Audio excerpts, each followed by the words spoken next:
परोपकार से बढ़कर नहीं है कोई पुण्य।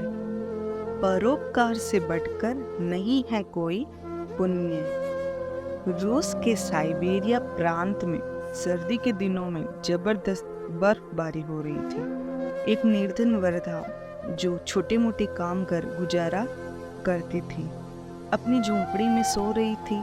एकाएक उसने एक जोरदार आवाज सुनी। वह उठी और तेजी से पास की नदी की ओर दौड़ी।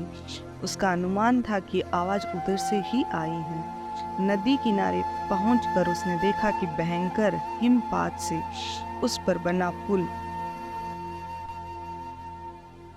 टूट गया है। तभी उसे ध्यान आया कि यह समय एक रेलगाड़ी के आने का है।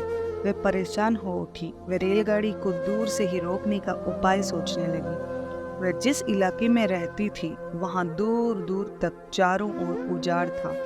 बस्ती उस स्थान से कोसों दूर थी। वृद्धा ने सोचा कि प्रकाश से ड्राइवर को सूचना दी जा सकती है। वह दौड़ती हुई अपनी झोंपड़ी पहुंची और उसने अपनी बेटी को किसी भी तरह प्रकाश की व्यवस्था करने को कहा। लेकिन गरीबी के कारण घर में कोई दूसरा सामान नहीं था जिसे जलाकर वह रोशनी करे और ड्राइवर को सावधान करे। अचानक वृद्धा की नजर अपनी चारपाई पर गई। उसने जल्दी से अपनी बेटी की मदद से चारपाई को तोड़ डाला और रेलवे लाइन पर रख दिया। फिर दिया सलाई से आग लगाई कि तभी रेलगाड़ी की सीटी सुनाई दी।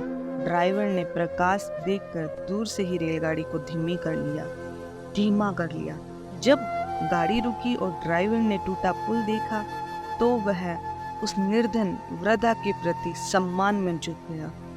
ट्रेन के मुसाफिरों के बीच ये बात फैल गई कि उस वृद्धा ने अपने घर की एकमात्र चारपाई को तोड़कर सैकड़ों जानें बचाई है।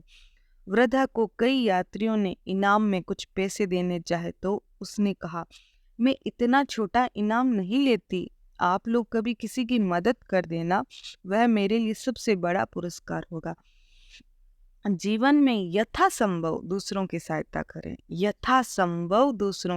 करें।